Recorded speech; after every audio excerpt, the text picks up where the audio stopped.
gain too much strength in the legislature. So there are efforts to reduce the number of representatives that would represent Johnson County per se, or Johnson County Wyandotte per se, as heavily populated areas. And the intent of this, in discussing it with Chairman Eilert, is to just ask them to assure that it's fair.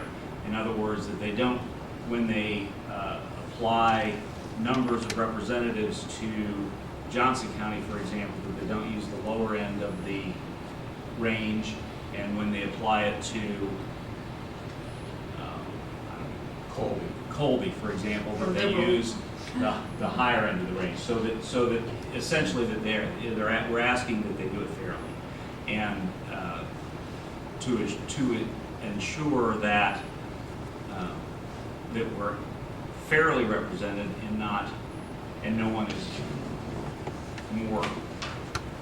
more represented than others, I guess, is the way to describe it. And that was the concern. It's not relative to redistricting from the standpoint of the concerns at a federal level that we, draw the line to make sure that, we move, 300 more Democrats into the district, or move 300 more Democrats out of the district, or whatever the case may be. It's not a concern with gerrymandering. It's a concern of representation by population.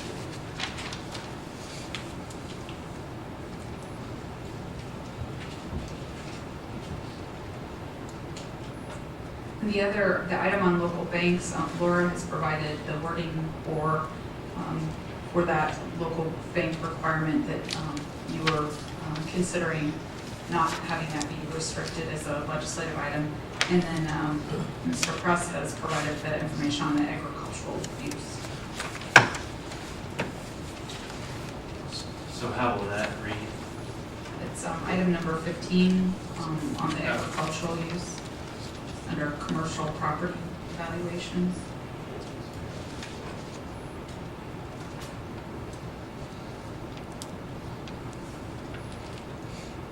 Item 15, where it says commercial? I'm on the wrong one. No. That's from last year, I'm sorry. No, I provided separate sorry. information that I emailed to all the Okay, council sorry, I was people looking that at the wrong one. regards the existing appraisal specifications and how it's done. I'm not sure what language I could use to get what you want, Councilman. This is a matter between the county appraiser and the director of property valuation. I'm not sure how we inject ourselves into that. I mean, again, if we injected ourselves into redistricting, and that was done with the county in mind. So certainly, and also, even number 17, I'm sure the county and other municipalities will appreciate if it goes. But we're talking about, we're not talking about working with other governmental entities. I'm just not certain how an issue that right now statutorily classifications of property are the responsibility of the director of property valuation and the county appraiser. I suppose we could encourage something. I'm not sure what that something would be. Well, I mean, but they make that determination. right, and under the current statute, there's no way for anybody to go back and say you didn't have you didn't have an agricultural, crop on there. But, so I guess the answer to your question is you create a new statute or amend the statute that says something to the effect that if you claim an agricultural use and there are no crops on it, that's fraud, or there's a way that. But I'm guessing that exists now. If you read what I provided, that's based on those appraisal specifications, which is what they have to follow, they have to show that it is in fact agricultural use. And the appraiser has to certify that it's agricultural use, and the director of property valuation in Topeka then certifies that as same. But what the county relies on, as it says here, because it's too time consuming and expensive to go out and visit the property, like they should, they rely on a questionnaire completed or verified by the owner or representative. And that is not something that is open to the public. I mean, all they have to say is, I've got a lease, and hand it in, and then there's nothing that happens after that. I mean, the whole point of saying you have a lease is actually having, crops that are generated on that land. And if all they have to do is hand in the lease to the appraiser, and no citizen can ever view that lease and say, hey, I'm looking out my front door, there's no crops on that land, then there's no way to ever verify, whether they're breaking the law or not. So, But isn't that then between the appraiser and the property owner and the citizen complainant? Because it doesn't say that the appraiser's prohibited, it's just that the appraiser doesn't have the staffing to go out and visit each. Every year. Now, the appraiser visits and is required to visit 1/6 of all properties every year. So that means every 6 years, 100% of the properties get a visual inspection. What that comment that you're talking about says is, in those years that the property is not directly inspected by the appraiser's staff, then you rely on those other methods to make that determination. This has been litigated, it's gone to the Supreme Court of the state of Kansas, and that's the way it is. I'm not sure you can change the Supreme Court decision last I checked. well, I mean, the Supreme Court relies on the current law, and that's what I'm suggesting needs to be changed. And I'm not sure exactly, how you change that, but I do know that places that say they're growing crops and aren't growing crops are costing the city and every municipality, probably in the state, a certain amount of money that they would rather have, and it's only fair that those people pay their. How much do we have zoned ag in Gardner? Quite a bit of the area that's just on the perimeter, so I'm not sure how many exact acres. Well, in some cases it's zoned ag, but there's electrical power and curbs and gutters, and I mean, it's not a place that would be conducive to running a combine through, I wouldn't think. I mean, I don't know much about farming, but I wouldn't think that a lot of people are going to run a tractor through a field that has electrical conduit in it and stuff like that. I don't know. Is there any, before we continue, I think we know all of your positions on, is there any council member that wants to include something?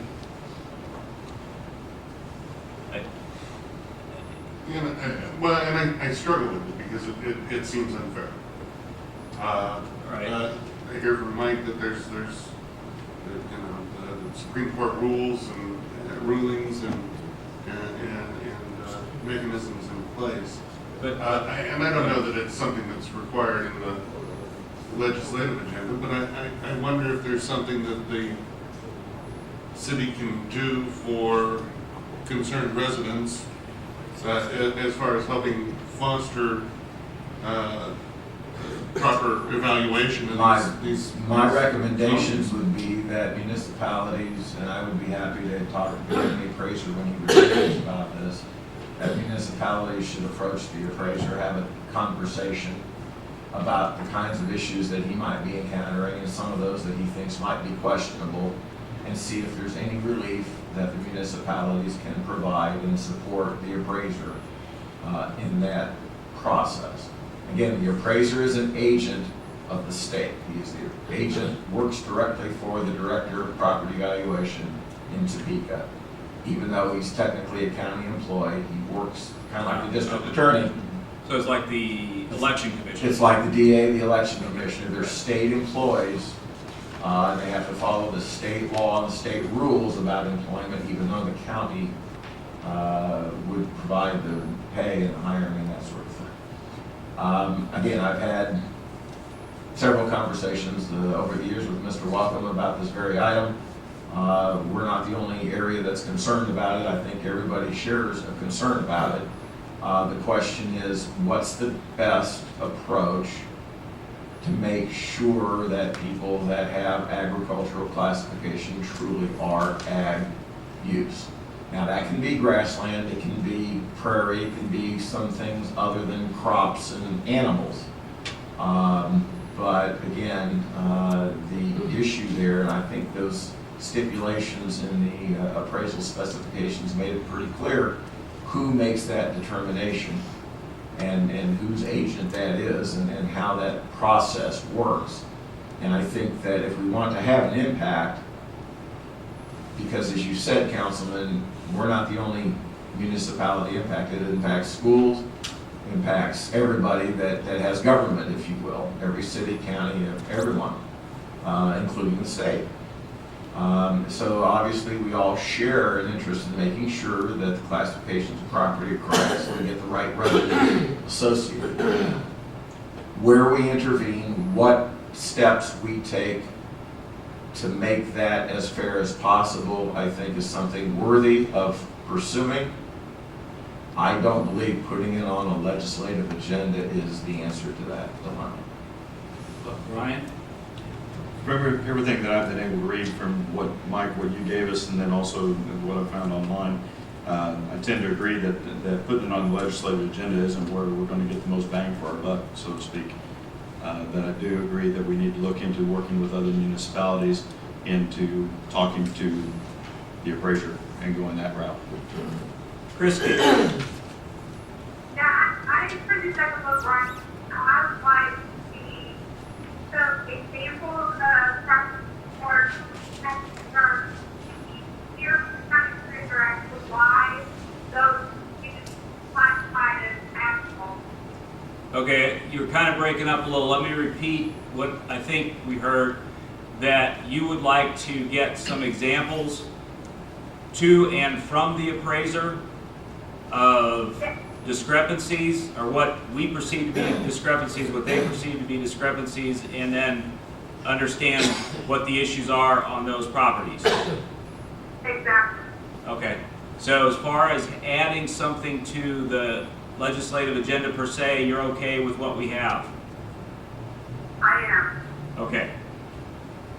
Since this is a work in progress, Mike, why don't you pick two properties, for instance, the one there with the new Casey's and the post office, which is claiming agricultural use, and also perhaps the, I think Willow Springs has a large tract of platted and nearly developed lots that also claims agricultural use, and use those as two tests to see what the process is and see if you can get those changed. And then if you can't get those changed, maybe you'll have an idea of how how the law needs to be rewritten so that we do get the appropriate classification of those lots. How about that? Regarding the item before us, how would you like to proceed on the agenda? And just a clarification, there's no, I don't have it in front of me, but Casey's is zoned commercially. So the property to the south of it is probably still ag, because when we brought that in, it was probably brought in as ag. It's zoned commercial, but it's appraised as agricultural.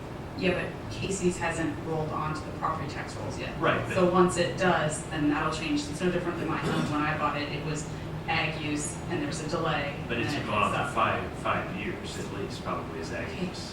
Casey's hasn't been there for 5 Now I'm years. It's talking not about open. the land there Correct. has been ag use, and there's And never been that's a crop the harvest. process. The process when we've been doing developments is we leave them as ag until they come in for whatever it is we're wanting to do on them.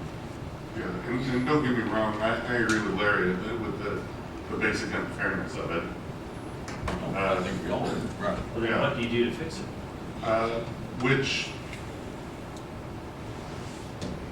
there's an awful lot of stuff on here about home rule, but I think that we need to have advocacy from the municipal level to the county to be able to make a case. My guess is that if we work with them effectively, we might get some of this stuff overturned. We might get some back taxes, but I'm not sure that we're getting any traction in the legislative agenda.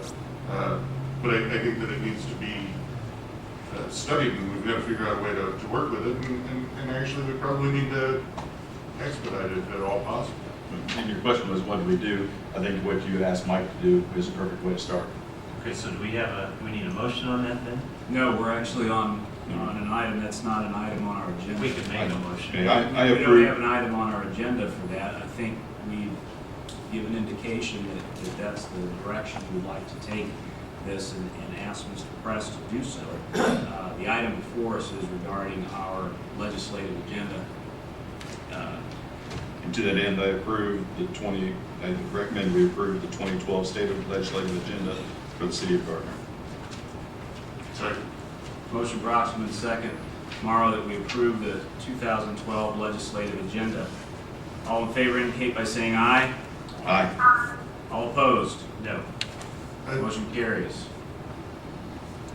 My guess is that Mike would be glad to talk to you and listen to your ideas about how to expedite it. And I think that what I'm hearing from Brian as well is that, we'd like to step on the gas on this a little bit. Right, but what Mike's gonna come back to me later and say is we didn't have a motion and a consensus from the council. I don't need a motion. If there is a There's a If consensus. there's a consensus consensus, already. that's good enough for Okay, me. so when would we have an answer as to how the process works? Do you think? What would be a fair timeline? I don't know, sir. I'll have to do the research and let you know. There you go. Council updates. We've talked quite a bit about video recording. We're not ready yet to pull the trigger. We've done quite a bit of work in the last several days, a lot of staff folks. Laura has been kind of acutely involved in some of that. And I think I'd like for her to give us just a brief update on where we're at and then where we plan on going here very, very soon. Well, at the direction of Councilman Morrow, we got a good conversation with the City of Republic, Missouri, and as you know, there's 100 ways to skin audio visual, but we found a really different track after talking to them. Part of the problem here is that which we just found out, the equipment here is proprietary. So the audio linkage is also proprietary. However, after talking to the City of Republic, Missouri, we had the vendor who did our council audio come here and look at the room, look at the setup, and look at the rack, and he had an epiphany over the weekend. And he may be able to come up with a way to work around the proprietary equipment. And because this is all about due diligence and good stewardship, especially when you start talking about money, our current bid for the equipment, the man that does the equipment here from Smith AV, is just a little under $10,000. I am extremely concerned that if we don't fully vet and test the suggestion from the man who was here Friday, we might be able to do this for about a fourth of that. So just a little longer, let this man come in and fully vet whether or not his idea will work. Test. And test, yes, we're going to test it. And if that's the case, we might have a solution for considerably cheaper than this last quote we got. And I just hate to jump into this and say, okay, we're good to go, because we are, but we could do something possibly way cheaper, and I'd rather present you with two options. Or, if council is so inclined, seeing as how the current uppermost bid is just a little under 10, if you want to expedite this and bless me with find a solution, and if it's less than 10, whether it has to be this one because that didn't work, or we can find the other for maybe half that or less. If you want to bless a decision, we'll just come back to you and let you know what it did, and maybe it'll be up and running for the January 17 meeting. I don't know. But that's up to you totally. If you want to bless it, free decision. We do have a piece of what we're going to do already secured. Can you show that on the And rest just of the one screen? other little quick note is we still have microphone issues as you're experiencing tonight. So we're still gonna need to address that because Laura's system won't necessarily tie into that she's looking at it's cheaper. So no matter what, we're still looking at some money to fix the microphones because we've had other problems again today with them. So, but I did go ahead and secure our YouTube channel on the government side, and went out and made sure that it would allow for 3-hour-long or more hour-long meetings before I did so. And here's where we're ready to go and upload, so that's all done already. That's totally free. Supposed to be. That's what it looks like. Can't find anything that says it costs money. The most we would have to pay otherwise is $199 a year, which is the other options that we were looking at, so not expensive compared to the one. Go ahead. How would you think for you to understand the option that you're pursuing now? She wants to know how long for you to understand the options you're looking at right now. Well, he's supposed to get back with us tomorrow morning. Now, whether he's coming out tomorrow morning or not, he was with another client today doing an install. So when he called and talked about his epiphany, for lack of a better word, after he was here, he said, I'm at another client, I can't give you a written quote. I'm thinking it's probably maybe a fourth of what you were looking at, but I do not know if it will work till I come here. So he came right away when we called him. He's really good about it, but I cannot give you a date specific, but like I said, if you're so inclined to pre-bless, it could be here by January 17th, I'm guessing. If you're not inclined, that's fine. A council, Christie, Yeah? the amounts we're talking about are within the signature authority of the city administrator. So the question, should just do it? That's the question. From my perspective, I stated before that I'm fine with anything $10,000 or less, so I'm fine with moving forward with the most cost-effective option as long as it doesn't $10,000. Agreed. Third. Okay, that's, Larry, good? Well, I mean, you think you can do it for 2,500? That's, Possible. he didn't want to give a hard number, but he did toss out. If it works. If it works, if his idea works, he tossed out a couple thousand, and he said it just like that. So I don't know if that means $29.99, $32, $25, But we still, considerably less than 10, how about that? right, and it's still, we need microphones. You still need Separate, microphone work regardless. separate, Whether because, it's video or not video. Right, Right. within the quote that we currently have from the proprietary folks that are already in here, that includes the microphones, it's under 10 grand. Mind you, slightly under 10 grand, but I went back and pressured them to get the cost under $10,000, and we were able to get there. And that includes the integration with our system.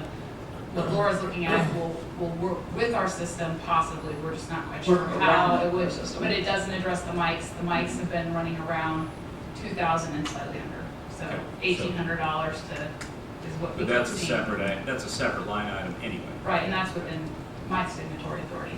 Good. and I think the only thing I can assure you that won't work with my cheaper option, if it works, is the option from Smith AV included the ability to incorporate PowerPoint slides into your council video and post the PowerPoint slides too. I can assure you, this man assures me, that will not happen with the cheaper option. But Alex said he could put those out there with the agenda. I mean, we can do that now. So I didn't know how important that was to you, but I was going to guess for 7,000 or so, you probably don't care. But that's up to you. Well, I think the documents can be stored the way we Easily store them retrievable, now. Yeah. right. They can be posted on the city website. It's just, it cannot be prettily put into your council That's right. video where you're just clicking along and it just runs. So, Yeah, this isn't a television. okay, Now it's council. there you go. All right, well then, hopefully, maybe, we'll call this man tomorrow morning and he's been out here once, we'll see what happens. If it doesn't work, then we're back to the quote from Smith AV, because I don't know, or maybe a cheaper quote from someone else, but it would probably be not worth the time, we'll see. Okay. Good. Good news.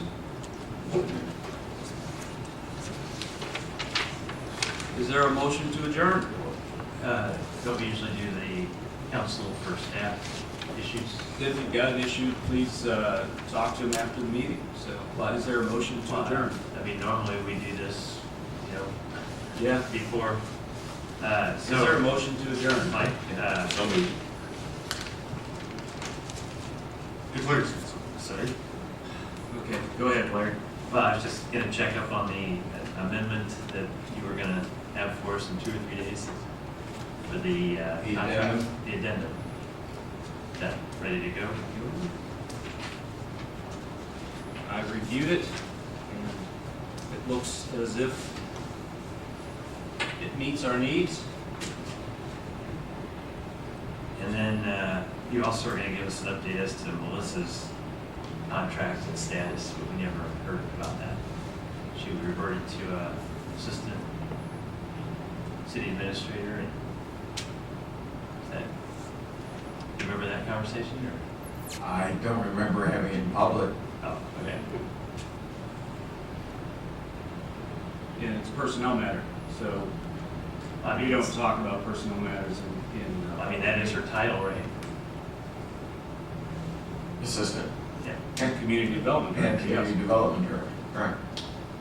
Hey, and I thought Mary Good sent us an email on that a while back. I think she emailed us and said she would have an update, or you would have an update or something like that. Good. Is satisfactorily resolved? Is that good enough for you? Well, I just remember you said you were going to have some information about what happened after you took office and what that contract was going to look like and everything else. It's not a contract There's employee. no contract. She's an employee. Okay, I mean, does anybody else recall that conversation? No, I don't. I don't know that it's germane for the council meeting. You know, it's something that information that you want to get from Mike. I'm finding an accommodating. It's just contacting him directly. Then you were going to check into me being able to bring my laptop in here and get wireless access. Remember that? I remember having a conversation about the capacity to do that. Is that You want wireless access with a laptop? right? You remember we met the first day For what reason? just to access files on the internet while we're having our meeting. Why do you need to surf the net while we're having a meeting? I didn't say surf the net, I said access files. By email, what would be wrong with that? Because you should be working at the meeting and not looking at emails while we're in a meeting. Well, I mean, emails that came to us, if I have to access a file, I mean, is there something that you don't want me to have access to? No, I'm just saying that when you're at the meeting, you should be conducting the meeting of the council. Right, sometimes we have questions that can't be answered by staff, and They have sometimes, access to the, well, and they have it's just- access to the it's servers. just wireless and they can- access. And there's no need for you to have wireless access. during I the think meeting. there is, so Mike said that he would check into that. I don't think that there is need for you to have that wireless I don't think access. that wireless access is a big deal. It's not a big deal, Larry. You're in a council meeting. You should be conducting the business of the That's council, right. not looking And at occasionally, there's a need for me to go outside on the why. internet to check a file that they say they don't have. So what's the big deal? Might I interject something? Just, Yes, I mean, please. is there wireless access available in City Hall? If there isn't wireless access available in City Hall, I don't think that it's something that we. No one here has necessarily- wireless access. And if we don't have wireless routers and hubs and things, There's no reason to put them out. Well, if that's the case, then it's physically impossible, then it's a moot point. But you didn't say that, so. Is there a motion to adjourn? So moved. second. Motion Brochman and second Morrow that we adjourn. All in favor indicate by saying aye. Aye. All opposed. Motion carries. Have a good night, Christy. Thank you. So you guys have a very good night. Ditto.